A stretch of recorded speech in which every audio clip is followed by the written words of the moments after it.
Thank you guys all for having me. I've only been working at the Fair Housing Center for a year, so some of you may know Amy, but how many of you have heard of the Fair Housing Center? A handful. Okay, great. We'll spend a little bit of time on that then. As Nate said, my name is Erica. I am the Education Outreach Coordinator. I've been there just over a year now. Super excited to be here to talk to you guys today. I'm going to go over a little bit of the basics of fair housing. I do have some Muncie related information at the beginning of today's presentation, but I promise you we will get into the investor activity at the end of the presentation, so just hang in there. I was trying to think of if I've ever been to Muncie before. I am from Indianapolis, and I think I've been once, and that was for architecture camp at Ball State between my junior and senior year of high school. So I don't think I've been here since, but I'm happy to be back, so thank you. Really quick, I am not an attorney. I have to say this, so just bear with me. Everything I have here today for you is educational purposes. If you need legal advice, please seek out an attorney for that. All right, quickly, the Fair Housing Center. So we have been around, we are based in Indianapolis. We've been around for almost 12 years now. And we serve the central 24 counties in the state technically. So think Marion County, suburbs out to the borders of the state. However, our state only has one Fair Housing Center. So we operate statewide as our resources allow. Just to put that number into context for you, Illinois has about 8, I think, and Ohio has somewhere between 6 and 8 as well. So, and they've probably been around longer than 12 years. So just keep that in mind throughout today's presentation. Our organization is here to ensure equal housing opportunity by eliminating housing discrimination. We do that through advocacy with clients, helping them through the process if they're experiencing housing discrimination. We also proactively go out into the community with secret shoppers to uncover discriminatory practices in housing. And through that work, we do enforcement. So we hold housing providers, lenders, insurers, those sorts of people within the housing transaction realm accountable to equal housing opportunity if they're not abiding by the Federal Fair Housing Act. There's a ton of information on our page. We do some public policy work and some inclusive communities work, which you can find out on our program page if you're interested. Okay, so we operate under the Federal Fair Housing Act. So go back in time to the Civil Rights Act, 1968. The Fair Housing Act passed that year as well, and it gave us 4 protected classes: race, national origin, religion, and color. Fast forward, you got the women's rights movement. The act was amended in 1974 to add gender and sex as a protected class. And then fast forward again to 1988, we add 2 additional protected classes for families with children and people with disabilities. So we're up to 7 federally protected classes, but I want to note we haven't amended this act in over 30 years. Okay? We're operating on a 1988 standard here, so just keep that in mind. As with all legal framework, they're open to interpretation, these protected classes.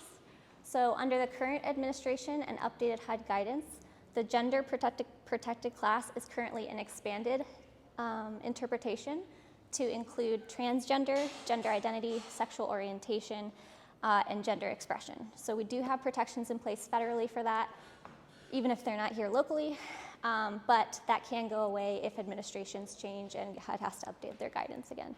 So it's something to keep in mind. These definitions, I'm sure everybody in the room knows. I just want to point out 2 important things: disability and familial status. Familial status is just a funny way of saying families with children. It's a very encompassing definition. So when it comes to disability, that can be a physical disability, but it can also be a mental impairment, an intellectual impairment, or a cognitive impairment, as long as it substantially limits one or more major life functions. Okay, so pretty broad disability definition there. And then for familial status, this is just the presence of minor children. It doesn't have to be necessarily biological children. It could be adoptive, you could be a foster parent, you could be a single parent household, double parent household. You could also be somebody who's pregnant. So that protected class is pretty broad as well, which we're really excited about at the Fair Housing Center. For all intents and purposes, Indiana doesn't have any additional protected classes here statewide. They do have ancestry, but we also have national origin, so that doesn't give us a whole lot of wiggle room. Localities do have additional protections sometimes, so it depends on where you're at. I couldn't find any information on the local Delaware County Human Rights Commission's website, but I was able to pull some protected classes off of a different website, so I don't know if these are completely accurate, but I believe that Muncie has protections for age, gender identity, sexual orientation, as well as military and veteran status, which is about on par with what Indianapolis has as well. There is no Delaware County human rights, just city rights. Okay, well, I went on the local Civil Rights Commission website and just couldn't find what I was looking for. I could have been looking in the wrong place, and that's totally okay, but this is what I was able to find. This is Missy Von Thompson. She's the person in charge of Muncie human rights. I should have called you. I'm sorry. All right. So I think everybody in this room can agree with this, but I like to start off conversations around fair housing. Why is it important that everybody has access to housing, right?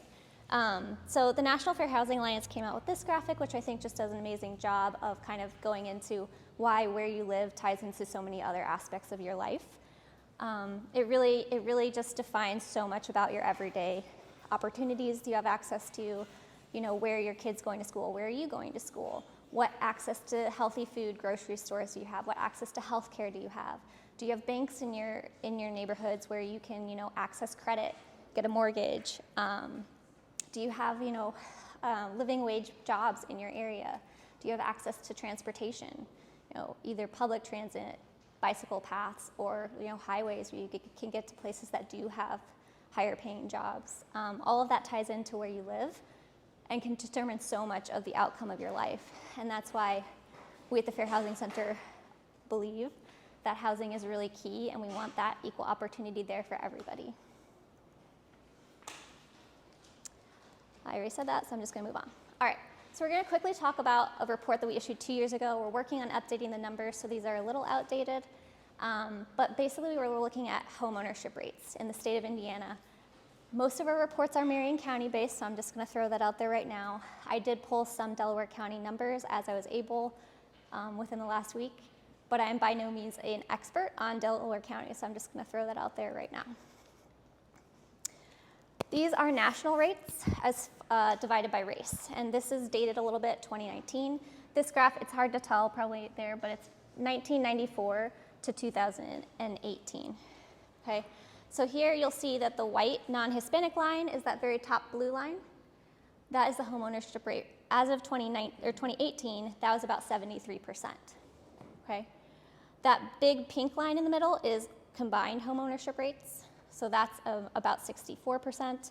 And then from there down the line here, you have Asian, Native Hawaiian, Pacific Islanders, that blue line.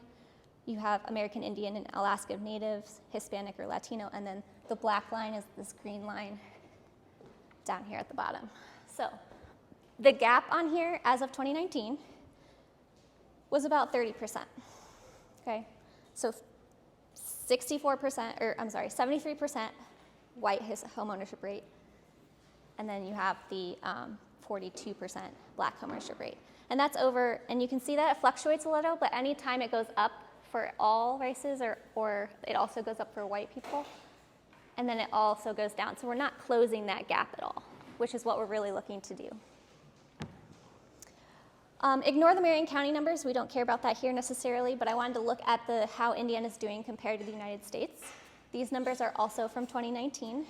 So as you can see, overall, our home ownership rates at the very back, or at the very end there, are a little bit greater than the national rates, which might be why people think that Indiana is an affordable place to live. Who knows? Our Hispanic rates and our white rates are a little bit above national rates as well, but our Asian and our black rates are lower. Delaware County. So this is actually I pulled off of the IHCDA dashboard. Everybody has access to. If you haven't checked it out, it's an awesome resource for data like this. IHCDA, Indiana Housing Community Development Authority. It's called the IHCDA Housing Dashboard. I think if you Google it, you can get straight to it. So this is kind of what your numbers look like. And so the green bars are 2011, and the blue bars are 2020. As you can see, your white percentage there is about almost 70%, so pretty comparable. Your black percentages have decreased over the last 10 years from 42 to 34%. Your Hispanic and Latino percentages have also decreased over the last 10 years from 45 to 32. Your Asian homeownership rates are doing good. Those are up a little bit.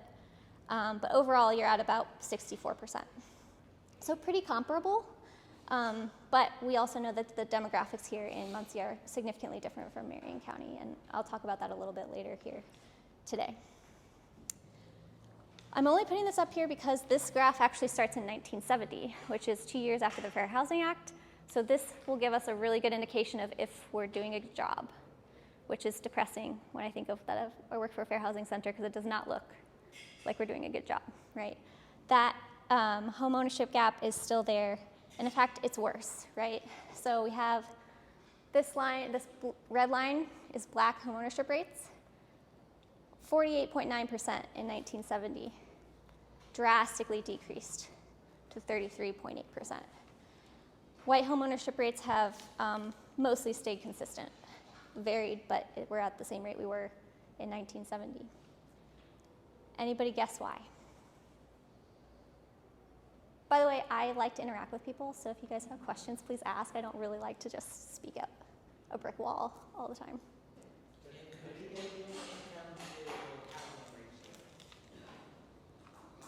There is a definite wealth gap, for sure. I'm sorry? I can't hear you. The Veterans Administrations, they were funded to get houses to veterans. Yeah, so our two products, the FHA loan and the VA loan, are actually extremely non-competitive in today's market, so that is actually hurting as well. We have a report about that, which I didn't bring with me today, and it's also kind of old. But yes, absolutely. I did hear gentrification, that is also an issue. But I would argue that we need to kind of know where we came from before we decide how this actually plays out today. So, redlining. You can't have a fair housing discussion without talking about redlining. So go back to Great Depression, President Roosevelt, New Deal, government-backed mortgages, the mortgage programs that we have today. They created these color-coded maps. I don't want to spend too much time because I'm sure everybody in this room knows about redlining. But essentially it told people where they would issue mortgages and where they wouldn't. And oftentimes that was directly related to the race, religion, and economic growth in a community. This is the Indianapolis map, which I know here is not relevant, so I pulled the Muncie one. Now, I am not familiar with Muncie, so I cannot tell you much about where these neighborhoods are today. But maybe you guys can pull some observations that I wouldn't be able to otherwise. I will say you guys have 0 green spaces on this map, which is not good. Green is the most desirable category based on their impressions and would have been guaranteed to get a home mortgage issued in that community. So you have 0 of those. About 17% is this blue area up here. Those are still desirable, but not amazing. I'm sorry? Oh. Yeah, so it's this area right here. Okay. Overwhelming majority is yellow, definitely declining. So the banks didn't have a really great impression of Muncie, which I am offended for you guys. And then over a quarter of your property here was deemed hazardous. Where is that? The red line, the red. No, I mean, where did you get that? Oh, so I think it's the University of Richmond has all of the redlining maps on there. I have a link on this presentation. I will give the PDF to Nate, and he can provide it to everybody. All of the links to all of the things that I have on here, you can access. And you can actually interact with them too, sorry. And is that like a map from a historical map, or is that like a... This is the map that was used by the homeowner or the homeowner loan corporation to determine how they issued mortgages back in like the 1930s on. Okay.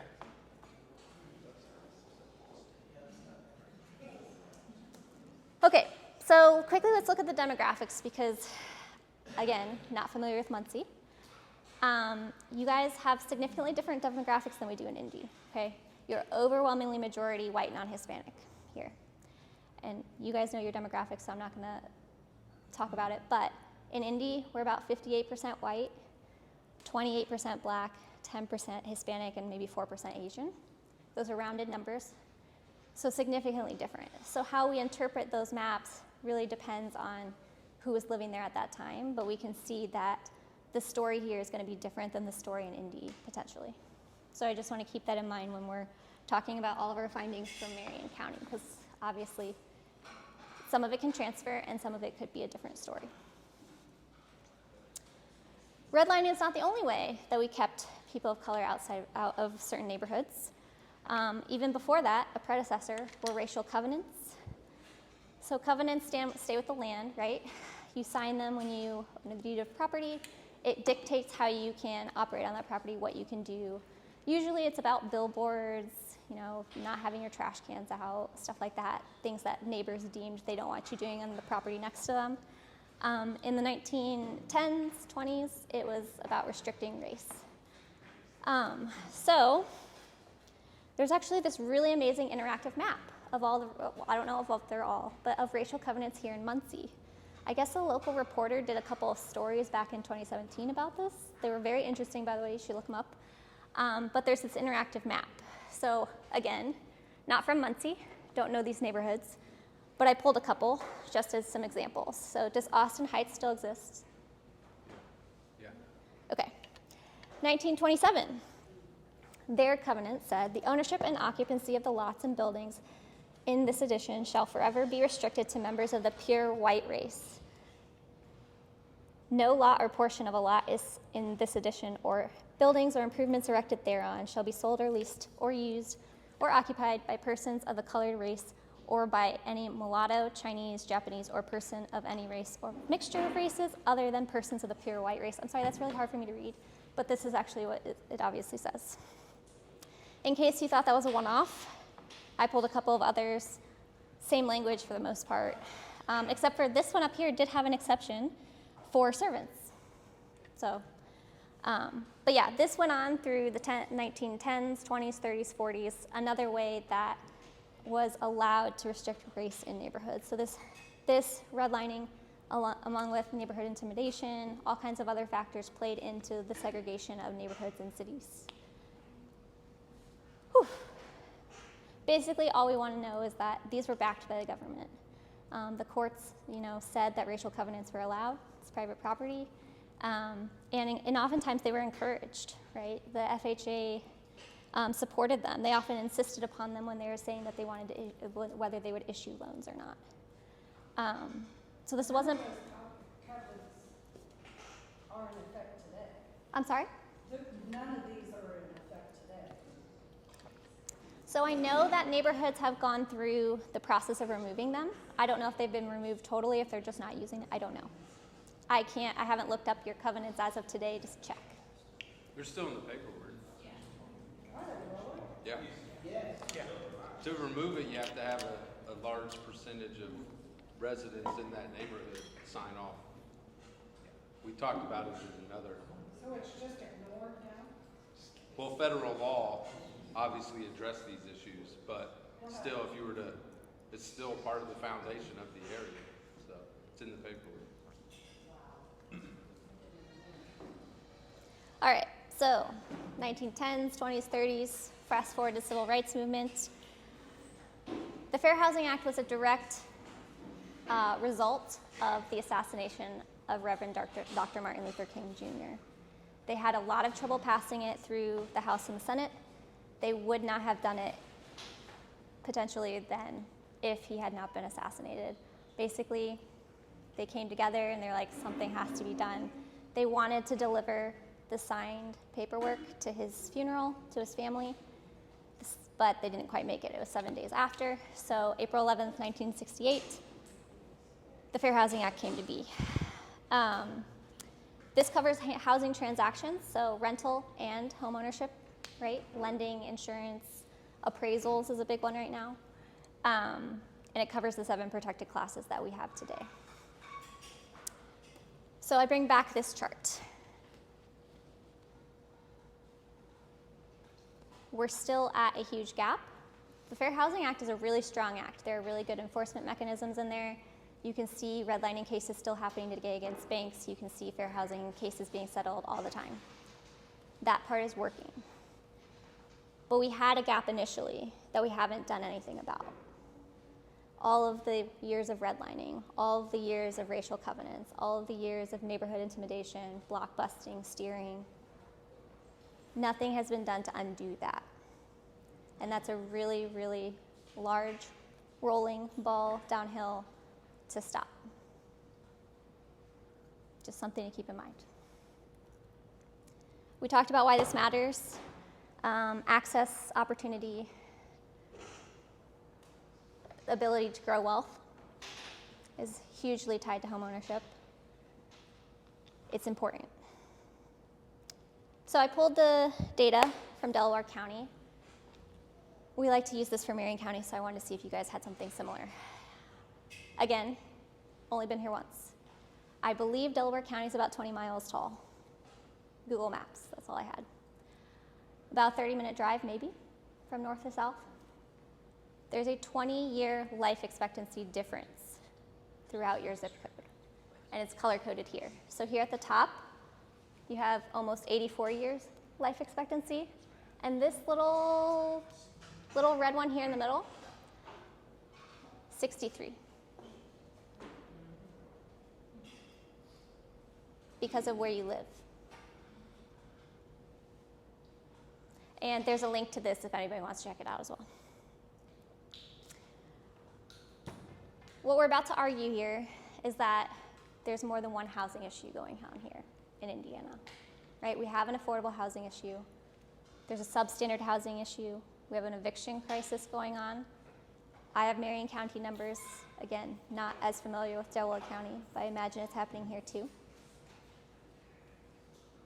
And we're at record low vacancy rates in Indianapolis, which is prime season for housing discrimination, because people can be picky about who they let in. And people put up with more substandard housing because there's nowhere else to go. Okay, so I'm here to talk about investors. I promise I'm almost there. But the reason we got to investors is we issued a couple of other reports that investors kept coming up in. So I just want to go over those real fast, and then we'll get to investors. September of last year, we issued this red report.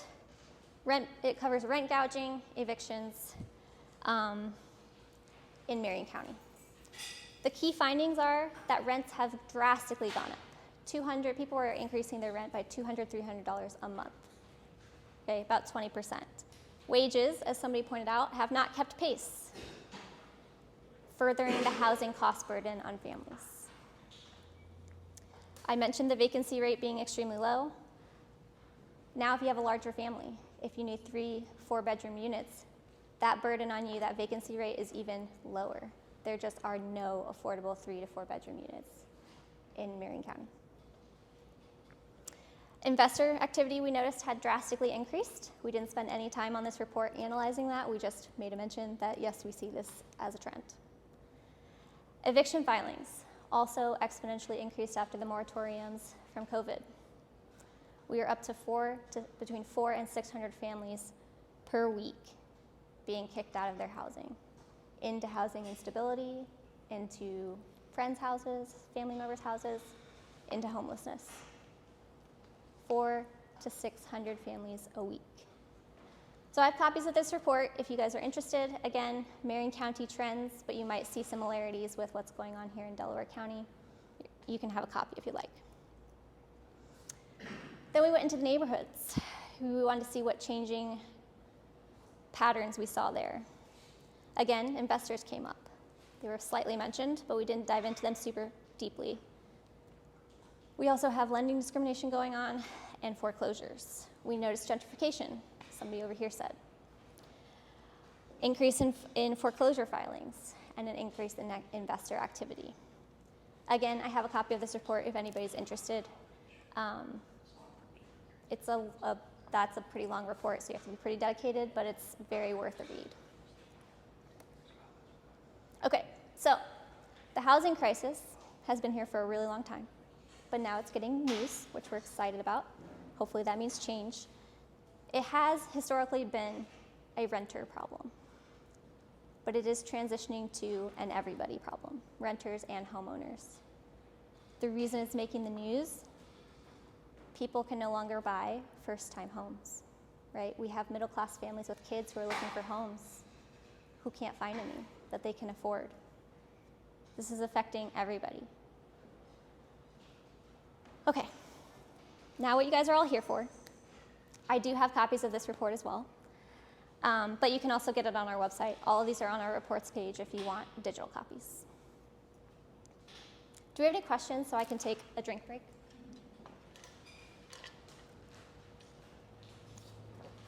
Are they normally this quiet, or am I just stunning? I think it's a combination. Great. When you were comparing Marion County's housing issues, were you comparing at all Delaware County's housing issues that have been identified in our county, or were you only looking at like the state kind of standards of the state? Yeah, so all of our reports to date have been Marion County based. We've had 3 people in our organization for a really long time. We are now up to 7, or actually we just added a couple, hold on. We're up to 9. So we might be able to expand that. It's not that we don't want to focus on other counties, it's that there's more data available in Marion County, and we're located there, so it's more easily accessible. Anything else? No? Okay. All right, investor activity. First of all, we had to narrow our search a little bit, right? We can't focus on all investors. That report would be never ending. So we did a review of the largest single-family home investors, so home ownership and the ones who are buying up the most properties. First of all, we want to figure out how many single-family homes there are so that we can compare the scale of the problem, right? So in Marion County, we have almost 260,000 single-family homes. Almost 50,000 of them are rentals. Awesome. Families need to rent homes too. Over half of those are owned by investors, right? So 27,000 homes owned by investors. Now, only 12,500 of those are owned by out-of-state investors. So over half of our single-family home rentals owned by investors, and about half of those are owned by out-of-state investors. Just to put a scale to the number that we're talking about here. Who owns a rental that's not an investor? Like, what would the other? Like if you're not an investor, what would the other? So there are local landlords, local property individuals who just have like 2 or 3 homes that they own. They live in one and they're renting the others out. But yeah, people who are doing their own businesses, basically. So that's a great question. Investors are defined as being LLCs, REITs, LLPs, INCs in this report. Now, everybody uses terms differently, which is why that was a great question. Thank you. But we do go into like what some of those stand for and how it's tricky to like track them, and how we have an appendix that's like multiple pages long because these LLCs have so many different names that they're operating on, and each one of them has like 3 properties, and you have to like add them all up and find them all. And they change the name by like 1 letter each time. It's a really grueling process to even get to the point of being able to say how many numbers are on this page. Okay, so these are the 10 who own the most single-family homes in Marion County, listed in this chart here.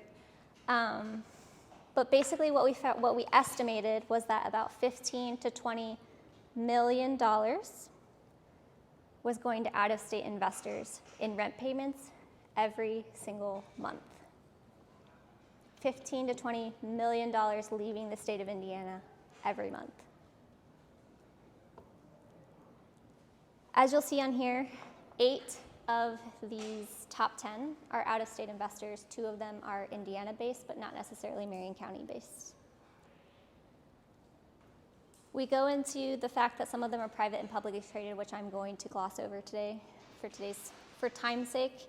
But again, you can have access to the full report if that's something you're interested in.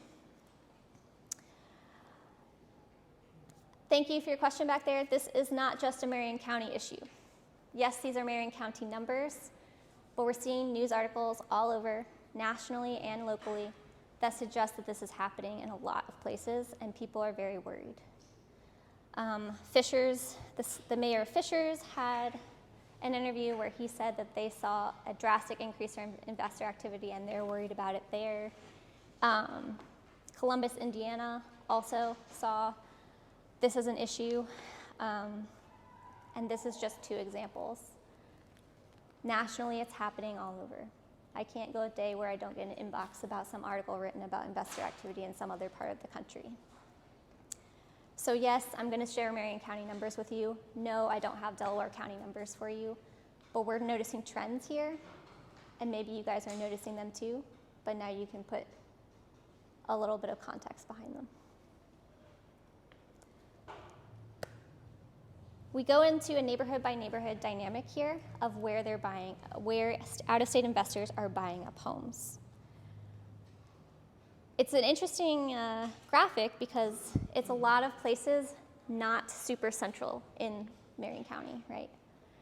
But we notice that this is often in neighborhoods that have increasing populations of color. And so we are shutting them out of home ownership opportunities every time an investor is buying up a home. And we go into neighborhood specifics, which I don't even know all the neighborhoods in Indianapolis, so I don't expect anybody in here to, so you guys can look at the report if you want. But there are trends going on here, and we wanted to map it out by neighborhood and look at where they're targeting, try and find out why they're targeting, and see if that's disproportionately harming any particular groups of people, because we are the Fair Housing Center. Part of the problem is, a lot of the time, investors come with all cash offers, right? When you're selling your home, that's like the gold mine. No appraisal, no inspection, guaranteed money. It's a no-brainer. Oftentimes they even outbid people, right? Driving up the prices in neighborhoods. Yeah. I have a question. Oh, I'm sorry. Yeah, just shout it if I can't see you. Yeah. So you're seeing the concentration in the edges of Marion County where people are bought out and shut out. Those areas, are those typically like rural communities, or are they not in like rural? Like, is it farmland that's being taken, or is it what is the purpose of that? They're not farmland, so it's not farmland. It's just, these are predominantly neighborhoods that are growing in populations of color, is the argument that we are making in our report. But it's not farmland. They're older neighborhoods, really nice old homes that are becoming more and more popular, and also a lot of these neighborhoods we do have a gentrification issue going on in Indy as well, so a lot of them are also experiencing those issues. So cash buyers have increased to over 55% in Marion County in 2022. Now, cash buyers doesn't necessarily mean it's an investor. I'm so sorry, just shout your questions. Are these investors investing back into the properties, putting money back into the... We will get there, I promise. And if we don't, you can ask your question again. Okay. More questions? Okay. So cash buyers, they're not always investors. You don't know, we don't know. We're just noticing a trend in the increase in use of cash and then the trend in investor activity as well. But out-of-state investors paid in cash 70% of the time that they purchased homes. And that has increased over the years to almost over 80%. And so that's 80% of their transactions. Think again, out-of-state investors own over 12,000 homes. In Marion County, 80% of that was used with cash, theoretically, if the numbers hold. 12,000 families, local families that couldn't buy those homes or rent or anything, right? Use that for generational wealth building. So, but there are local buyers buying with cash, so it's important to understand that, 35% of people are buying with cash in Indy, just individual, normal people, not me, but, other normal people. So cash trends, it's a problem. This also, going back to the VA and FHA problem, it's just not competitive, right?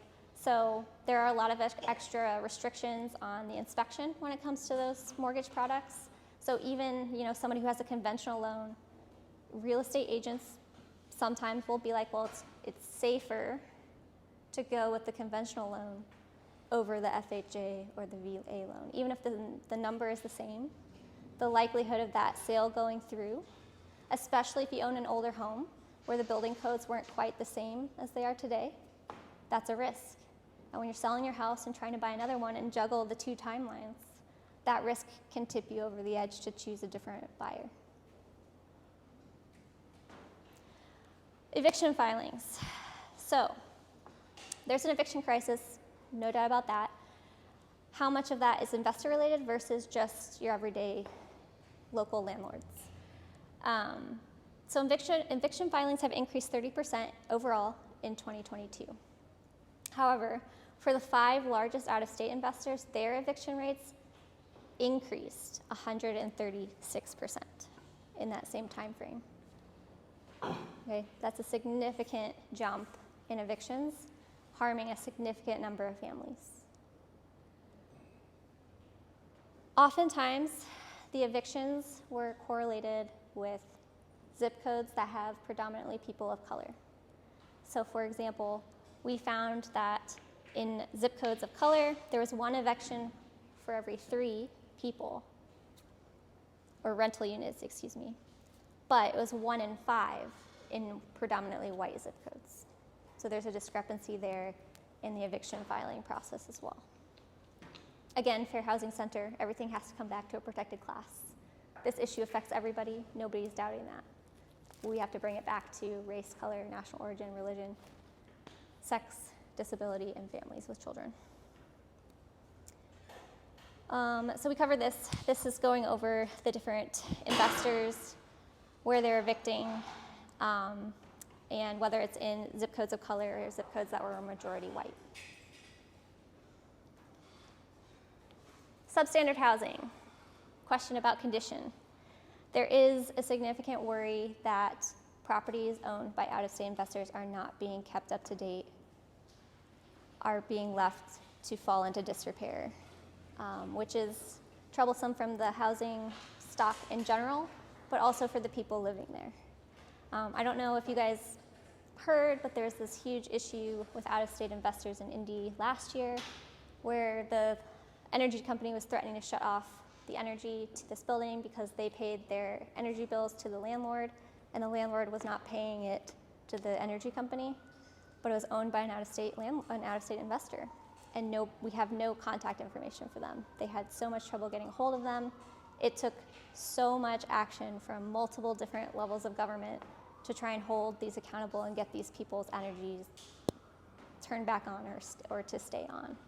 So not having a local face to an investor who owns a home, or at least a contact information for who we can contact when things like that happen, is an issue.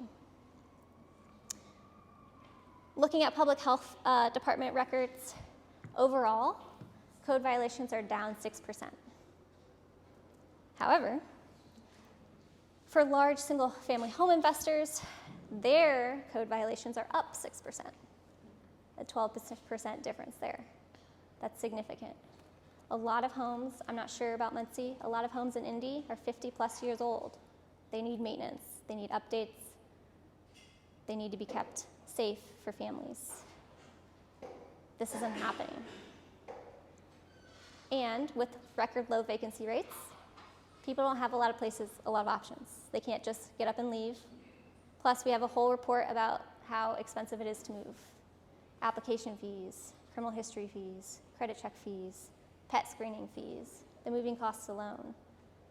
Oftentimes just to get denied because you have an eviction in your history or you have a criminal history. It's a problem.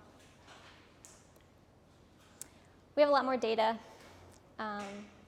showing these trends, showing how the larger investors are not keeping properties up. Not all investors. We can't look into all of them. We don't know that this is every investor problem. We're just looking at trends. But it's troublesome. Did that answer your question? Great. Long-term impact. Does anybody have questions? Yes. You said earlier that $10 to $20 million is going to outside investors every month. How did you guys come up with that number? We estimated the number of properties and averaged the rents. It's detailed in the report if you want more information. I personally did not calculate that, but that is what I was told.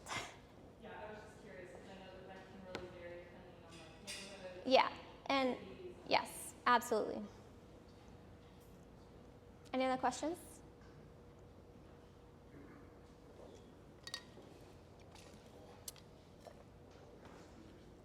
All right. Long-term impact.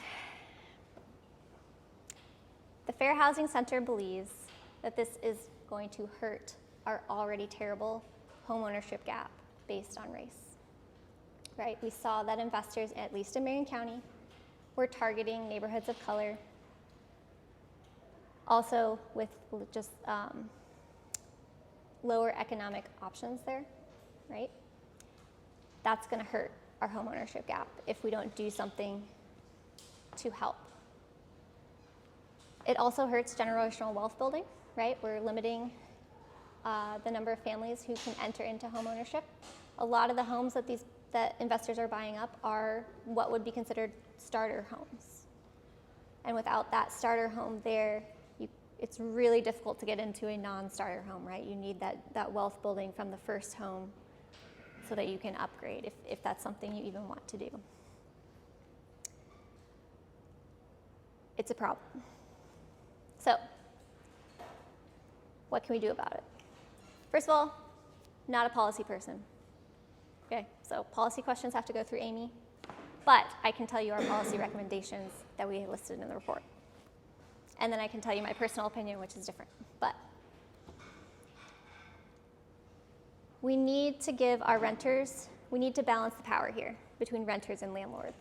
It's outrageously in the landlord's favor here in the state of Indiana.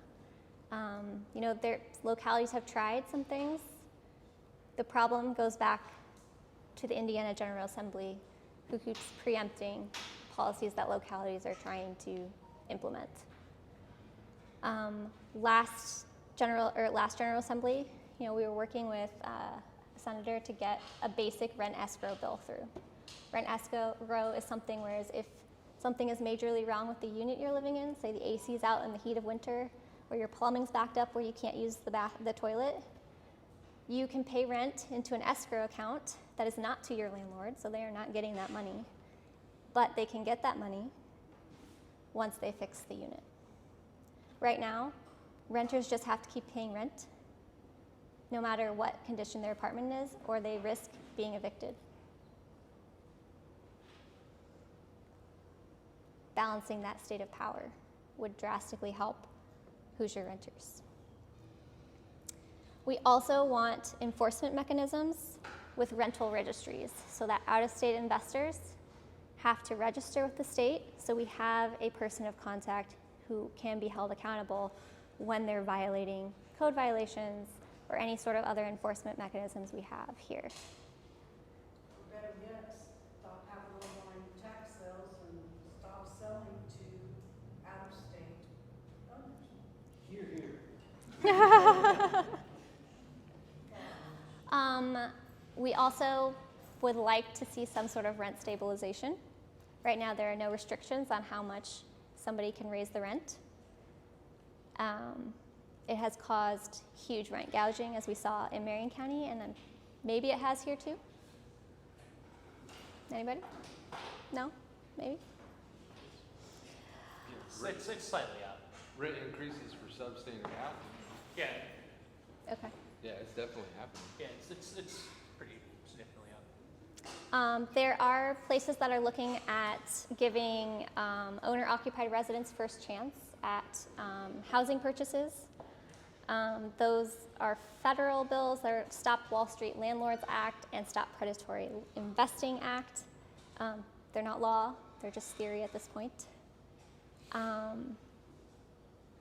So yeah, there are options, but I will say that we have to undo some things that our state has done before we can do some of the things that we want to do locally. We actually have an entire page on our website that's called Bad Bills page, if you guys want to check it out. It's the Fair Housing Center's belief of what the bad bills are that have passed through the Indiana General Assembly. It tells you why and what needs to happen. It's great. I personally, when I hired on, I was like, I'm really glad I work for an organization that has a bad bills page. So yeah. You can also have special purpose credit programs. This is to incentivize banks to invest and grant loans to people of color in neighborhoods that they maybe wouldn't have before. And then there is a discussion kind of brewing nationally about housing reparations as far as trying to undo that harm that was done prior to 1968. I think the first city to do something was in Illinois, wasn't it? There's some little city in Illinois that actually implemented it. Yes? Yes. Yeah. So our neighbor is doing good work sometimes. Something we might be able to do here. How you can help. I always tell people to show up to community meetings and speak in favor of affordable housing. We have a lot of NIMBYism in this state. Well, every state does, but there's a lot of it here. For those who don't know what NIMBY is, I'm sorry, not in my backyard. People who don't want that, they're in favor of affordable housing maybe, but not where they're living. Except for if everybody has that opinion, where are we putting our affordable housing? Okay.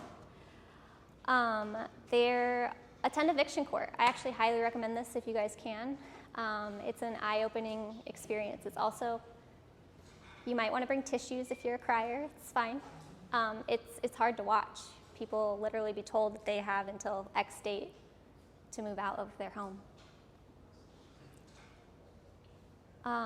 Work with your city council. Talk about these issues with them. See what their ideas are.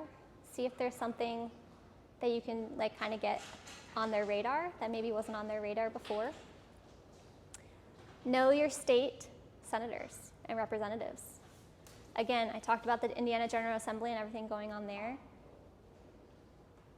Marion County has people in the reps and the senators who want to do housing stuff, but we're a state, so we need representatives and senators from other places as well, also on board. Again, not from Delaware County, don't know your reps or your senators. Maybe they are on board, great. But if they're not, talk to them. We need support all across the state for issues like this. There are also housing advocacy days. Indianapolis is only an hour and 15 minutes away, I know. I drove here this morning. You guys could come. It's not a far drive. Show up. We need numbers at the State House to show that people care about housing and that this is an important priority issue. Obviously, you have to wait until 2024 at this point for that. But if you follow us on social media, we advertise all the housing-related advocacy days. You can get copies of our reports. Also, if you're not familiar with the Hoosier Housing Needs Coalition, you should join. They are doing policy-related work to housing in the state of Indiana. They're always looking for new partners and support from across the state. And I think that's it. Yeah, I have resources. We have awesome videos, by the way, if you guys want to learn more about redlining or other discriminatory practices. They're all on YouTube. I didn't want to take the time to show them because I'd prefer to talk to you guys. But yeah, tons of videos. Reports.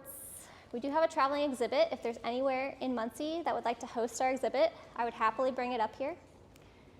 It's a history of redlining, neighborhood intimidation, steering, blockbusting, racial covenants. Again, it's Marion County focused, but we know that this happens here, or happened here. It also talks about the discriminatory impacts of that today. Does it have to be an indoor setting or can it be? Yeah, and we asked that thank you for asking. We asked that the location hosts it for a month. So what I coordinate with the movers to move it the first week, and then we move it the first week of the next month somewhere else. It's been traveling for over a year and a half now, and we're just making it out to the suburbs starting in November, so that's super exciting. Have you reached out to Minnetrista? I'm sorry? Have you reached out to Minnetrista? No. So They local. do, they have rooms In Muncie? Yeah. Okay, I haven't reached out to anywhere in Muncie yet, so. Minnetrista? Okay. We do have apparel for suggested donation. I have some in my trunk, which I didn't want to lug all the way up here, but I'm happy to bring it if there are a lot of people who want some. I only have selected sizes and colors, but it's fun. And you can show up to your Housing Advocacy Day, which I know all of you are going to be at next year, with your shirt on. We can take a selfie. I do have some posters with me today, and I have yard sites in my car. If you guys would like any to post up around town. I don't make it to Muncie. This is, again, second time in Muncie. We as an organization don't make it to Muncie all that often, so I wanted to bring all the fun stuff. And then, yeah, usual stuff. If How is the Fair Housing Center funded? grants, mostly, through HUD. We also got a grant through the Indianapolis Urban League just this past grant rotation. But yeah, HUD grants. Do you have a fundraising person on your staff? Is that one in mind? No. Nope. Who does that for your organization? I do when we have time, and Amy. We kind of just split it up. The apparel came as like a way to get people to donate, but we mostly use our resources for investigation and educating people on their housing rights and responsibilities. Any other questions? Yeah. Is Indianapolis doing any like shared equity home ownership programs or land trust programs to help prevent the gentrification and the mass buying of a lot of those properties? Hey, Jeb, do you want to take this question? Yeah. So, hello. Hey. Yeah. I am actually on the Land Trust Advisory Committee for the City of Indianapolis.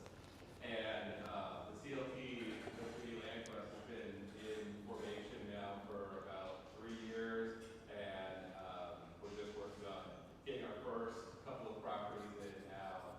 So we're working on the final policies of like, what the resale value is, the land trust property, and how, like the land trust relationship with, the buyer or the owner, like would work. And for those of you who don't know about land trust, it is like you said, a shared equity model where, basically the land trust, owns the land and, the buyer purchases the, house on the land. So they participate in home ownership, but the land trust ensures that the property is always going to be sold at an affordable rate. So once they're done, or ready to move on to their next house, it's sold to another below 8% or intermediate income buyer, so that that affordability maintains its improvement. Is there a website or? Yeah, I know that they're not there's a website. There's a website. I think it's Indie Housing for All. It's a coalition that kind of breaks down different studies. I also think that Bloomington has a land trust, but I'm unfamiliar about what their structure is like. There's an organization called KEPRO that's involved. Kepra? Yeah, I know. Yeah. That's Okay. what we're gonna have, first Friday meeting in the spring about the land trust. 'Cause I think it's kind of new for a lot of people, it's new for me with the council. It's been around for a really long time, like 20 or so years. Houston has a really strong land trust, so that might be a good resource for you. What about like shared equity cooperative housing where you take a multi-unit home and people who've never owned a home before are paying rent, but their rent automatically goes into an equity fund. Then after 4 years of living there, that's their down payment for their first home. Is there any like programs? Because when I was in Buffalo, we had programs like that, and it helped first-time home buyers a lot. Yeah, I think that there are land trusts that operate that way. Okay. But I'm not aware of anything in Indianapolis. Okay. Thank you. Yep. Erica, have you followed the Attorney General's case with Milltown Properties here in Muncie? With what properties? Milltown Properties, and if these are both state people want to jump in, there was a company. I can't, I rented a home in Middletown, and the dad went in, the ceiling was leaking water. Their solution to this, after a little, maintenance request, was to take a reciprocating saw, drill a hole, like, cut out a box into the ceiling where it was like leaking, and then they put a vent No, there. they didn't.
Yeah. The Is 35K, that?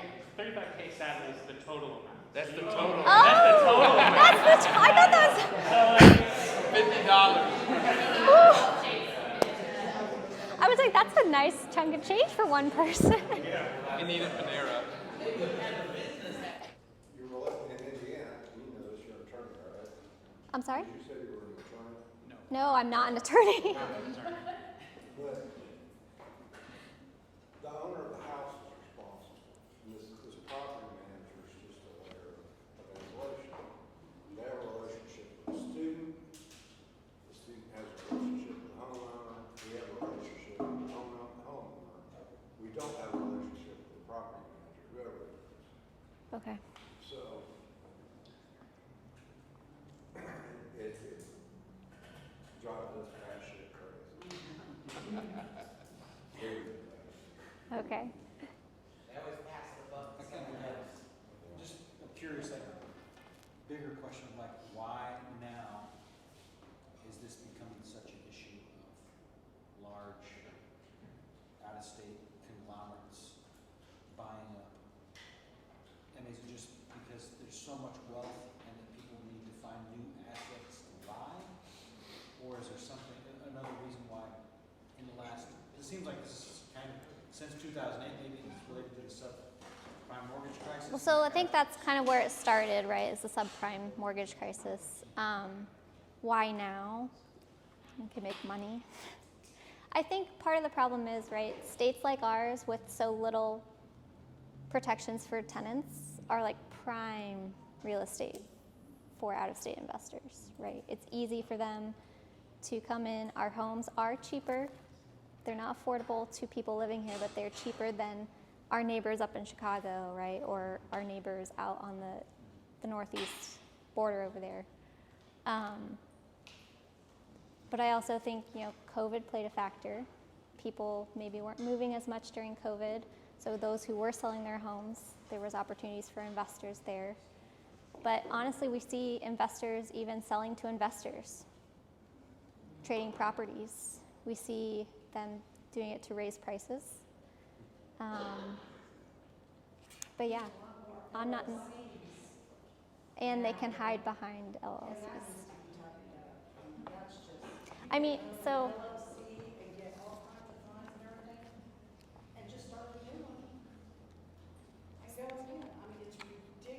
Yeah. And this appendix right here lists all of the different names one of these investors uses. And this is another one. But like there were 20, 30, 40 names, and you just have to sift through records and hope that you're finding all of them. I have a question about that. Maybe other people will know, but it's my understanding, a lot of this is because of tax laws, like federal tax laws, that works in favor of these investors. And it's exacerbated at the state level because so many states like ours don't have the protections. But people can make a lot of money doing this, and so they do. No, I think that's a great point.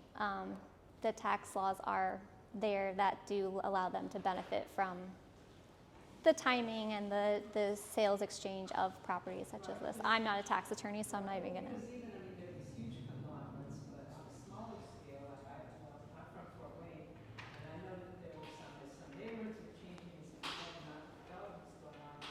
And small groups of people would go, oh, let's have a real estate investment firm. And so they would buy up a lot of these houses that used to be moderate income rentals. And they just disappeared off the market because they got eaten up. And so that added to the problem of being able to find affordable housing. Yeah. People, you couldn't go look in the paper or the listings or whatever and find what's places comparable. So people just had nowhere to go. Right. And some of these investors are treating the housing stock like literal stock, like they'll purchase it one day and sell it the next day. Yeah. So, in addition to kind of the low-cost housing in Indiana, the tax issues, there's also interest rates have been so low. A couple years ago, not so much now. So, I was kind of wondering if you plan to sort of look at this point in time for this study, but then how it's